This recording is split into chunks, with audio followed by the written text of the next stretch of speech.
The Nectar of Devotion by A.C. Bhaktivedanta Swami Prabhupada has offenses to be avoided as its 8th chapter. Rules from Scripture include 32 things to consider. Is that when you enter a place of worship, unless you have some medical issue keeping you from such, you should take off your shoes. You should step out or otherwise get out of the vehicle that you were in. You should be careful to observe the festivals of true worship. In this day and age, it can be said that there are either many or there's only a couple, right?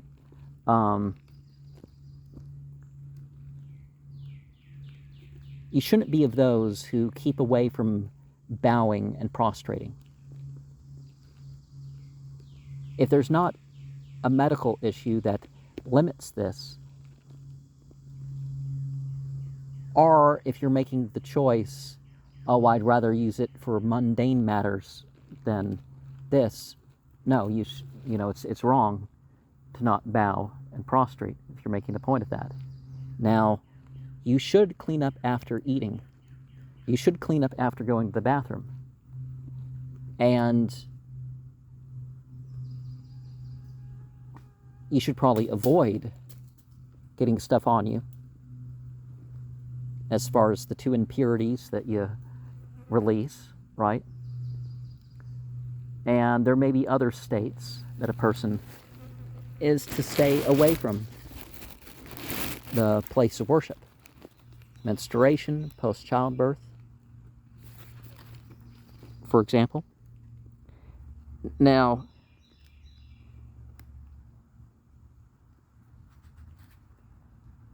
another one is that when you do prostrate, that you prostrate, your face is separate than just on your hands. So you don't just, you put your face on your mat, on your grass, on the ground, whatever. That's how you're supposed to prostrate.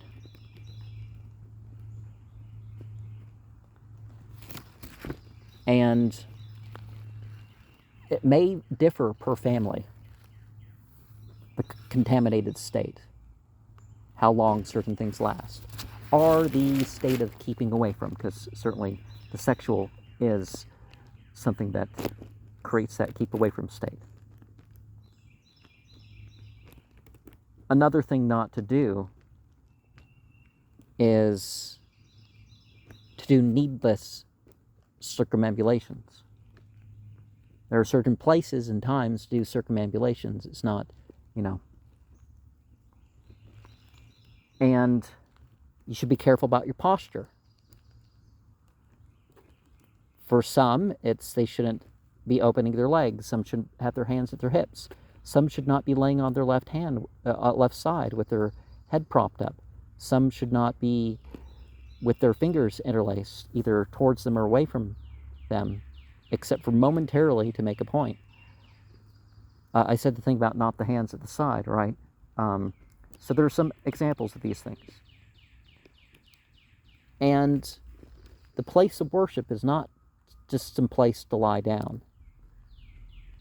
Now, there may be allowances for that, whether a person is whatever, but, there are better positions to sit in, and you should try to do that.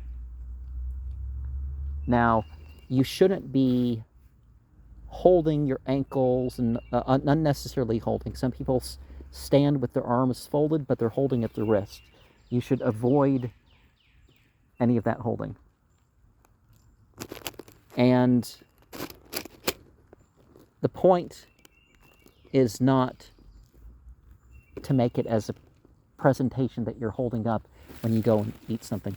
And you shouldn't be somebody who accepts the offering as like the vehicle for deity. Yes, you're a means for people to receive charity, perhaps, or whatever the deal is.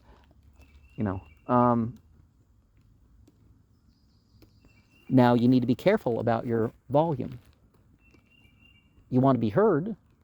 You want maybe those who are worshiping with you to hear you if you're leading them. But none of this yelling so loud that... I live in an area where I think it's a couple blocks away, like a quarter mile or something where there's a church, and you can hear the Spanish from that church every Sunday. And it's like, that's just too loud. Now, you shouldn't have secular conversation during your worship or in the places of worship. And one should control their emotion. So there shouldn't be certain types of expression of emotions. There shouldn't be any unnecessary contention. You may defend yourself, but, it's just not the place for it. And if you must chastise someone, it should be done in a discreet manner. It shouldn't be as part of the ritual that you're like, Brother William, he did this, and help him in correcting himself there, and or something, right? You don't include that stuff in the rituals. And you don't interrupt your rituals to give charity. You may include sacred meals and stuff that are shared, but you shouldn't do that way. And the best clothing that you can wear, well, there is the idea of doing that at home. That your best clothing is that which you get up in your secret chamber or with your hut closed at night and do extra prayers where the community doesn't see you.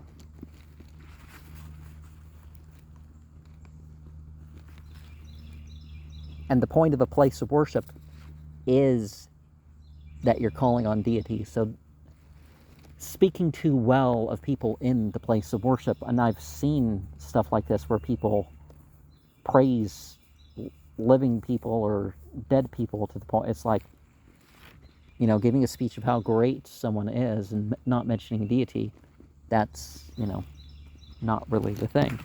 Speak of the greatness of others in terms of the relationship to deity, and that only, right? And of course, you should avoid passing gas in the place of worship. I mean, some of that's naturally going to happen. You kind of just, gently let yourself out of the, you don't just run out of there. Try to be discreet about it or gentle about it. You shouldn't use bad words.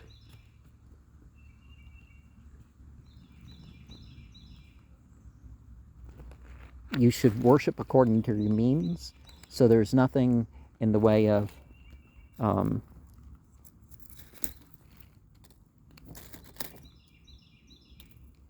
you can offer a leaf if that's what you got.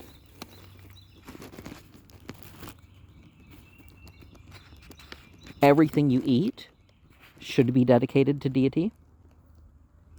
And there's plenty of ways to do that. The before, after, and during formulas of remembrance, the principles involved of what is right and wrong,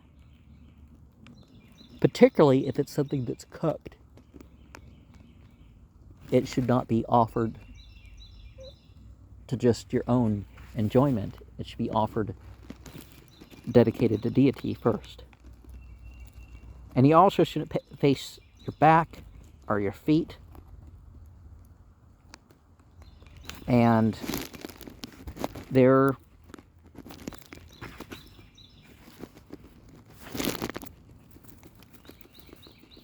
are times to be silent, but let us remember that there are times that we should not be silent. So therefore, we're doing that. And if there's a spiritual leader around, certainly some things are offered. Now, if you go to a place of worship and you offer some customary thing before you join the group, then that takes care of that, right? And you shouldn't make a point of talking about how great you are before some spiritual leader, particularly if you do spiritual work elsewhere. You just kind of, let things to the side, right? And even though you may not worship this, that, or the other, or you may not like the form of nature or something that kind of, you deal with, but you don't curse the angel of it, as they would say, because they're all on that side. Now, the Varaha Purana mentions some additional issues. And 29 of these are: don't make contact in the dark,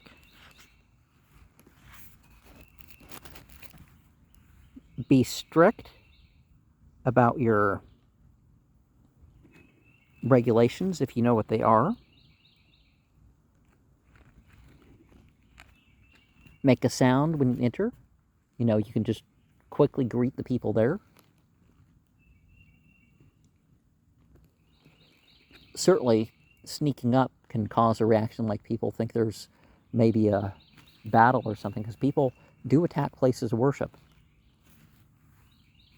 And you should be careful about the contamination that animals have. So things like dogs and stuff, if they get into food.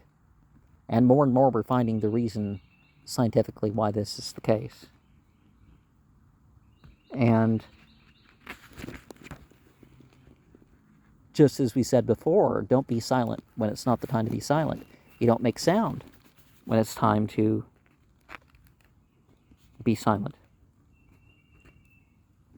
And your worship should be separate from your going to the bathroom. Yes, you can seek refuge before and after and all that, but you're supposed to just go in, use the restroom, and take care of things and go. None of this chanting on the toilet seat stuff. And yes, there really are people who do that. And if you can offer a flower, you do that before you offer incense.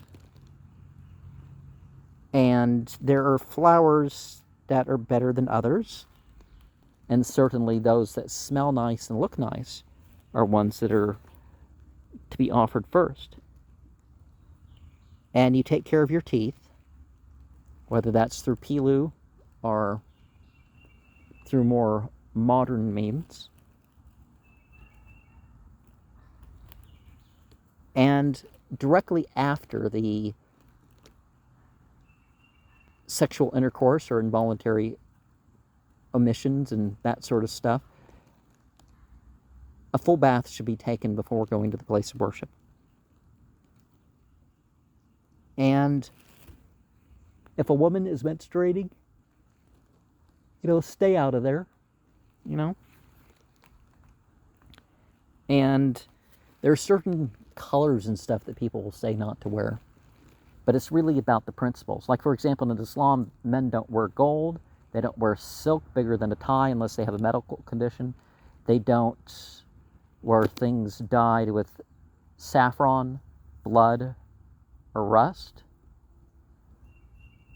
And you know what I mean, it's not, the rust isn't on the clothes, because back in the day some of the dyes relied on the fact that you didn't wash them out, and people would wear them with the dye stuff in it because it's like, well, that's when the color's the best.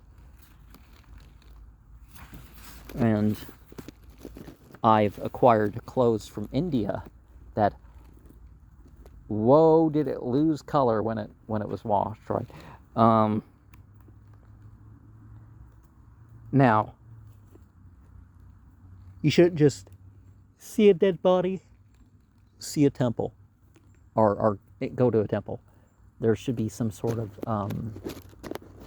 intermediary that breaks that. There are certain foods that maybe you shouldn't eat, like garlic and onions and all that.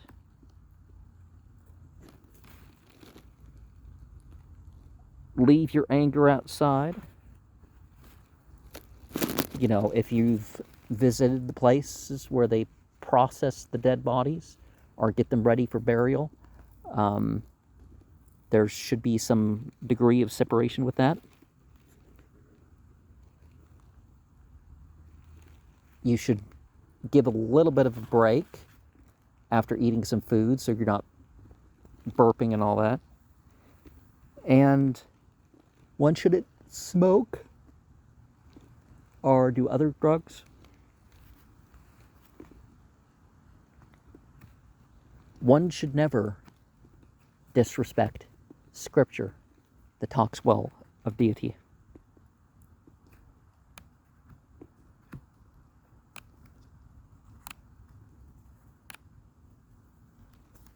And if you put oil over yourself or you're dripping with water or something, there are things that you shouldn't touch. Like a book of scripture, for example, you know, people think it's meritorious to go in dripping. It's like that. If that is the case is actually that you don't just wipe all the oils off yourself all the time because you're washing. But you don't have to be all drippy. That could be bad for the carpet. It can really be bad for books and stuff like that. So you kind of, you know, be careful with that, right?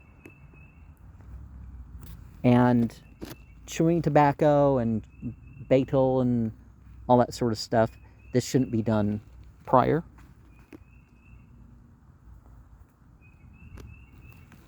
Now, if the thing that's being offered was in something dirty, then that thing isn't fit for offerings.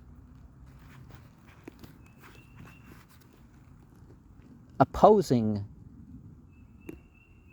allegations of scripture, place of worship is not for that, right? You can bring up the verses that support it from other things. Like, for example, if I was to go to the masjid, I would not bring up stuff from the Bible to oppose stuff from the Quran. I would bring stuff up from the Bible to support it, but, you know. Now, it's important to have something beneath you when it comes to worship, right?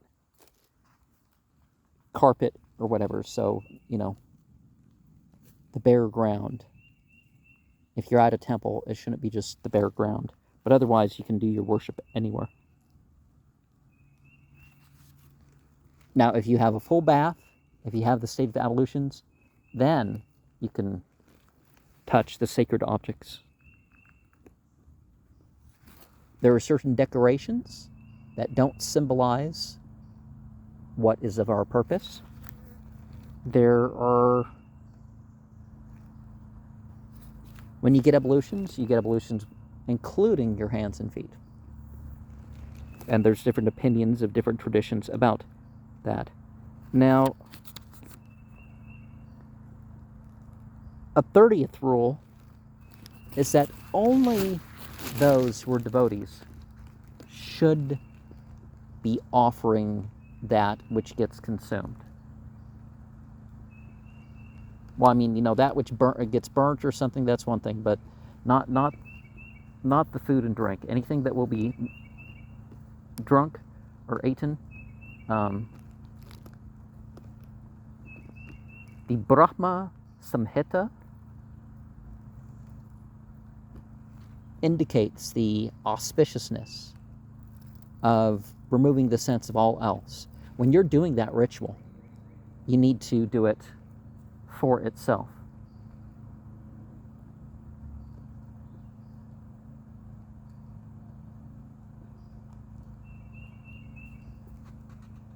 And the water that's used to clean under the fingernails and stuff, that's not water for your ablutions anymore. Get better water. Now, let us remember a form that can be offered anywhere. Hare Krishna, Krishna Krishna, Hare Hare, Hari Rama, Rama Rama, Hari Hari. Omniscience, omnipotence, omnipresence of the God of light, all attractive, the God of sound, all pleasurable. So, 10 commandments to follow. In regards to one's chanting, we should not speak bad of those who have made their lives about sharing, or at least even part of their lives about sharing the spiritual teachings. Another one is to consider the different names of deity or other entities as the same. Like, it doesn't matter what terms you use and what language you use and all that sort of stuff. That's another thing. Now,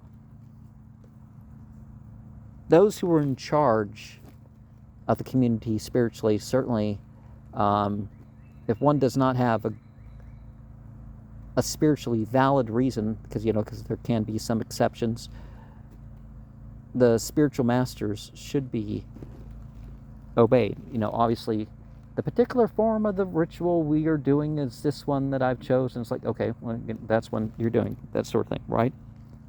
Now, it's important not to consider things other than revelation and inspiration to be equal, to treat them as competitors for it, or to speak badly of it, or to speak of that which we can't prove about the hopes that religion offers, true religion particularly, as just imagined things. Another one is to speculate on interpretation. Another one is to do stuff that is wrong, relying on the fact that you're going to do some devotion. A sixth commandment, as we could say, is to treat the worship for its fruitive activities. I talk about having sensual, emotional, and psychiatric experiences and towards having them, but the purpose of worship is beyond that. These are just things that enhance that relationship. It's not the purpose of the whole thing. It's a function, more or less, right? Now, anybody can take part in these spiritual things, but someone who's like, okay, don't want to hear it, or at least not now, then, they don't want to hear it, at least not now, then, right? Now, if you have your particular time of worship or something and, you have your little time to yourself, okay, if they overhear you. But then again, you shouldn't be yelling so that everybody has to hear what's going on with you. That's not the thing either.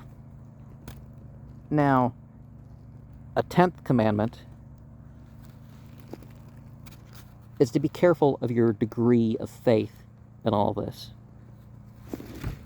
And if you're truly a Vaishnava, you will work on all of these things.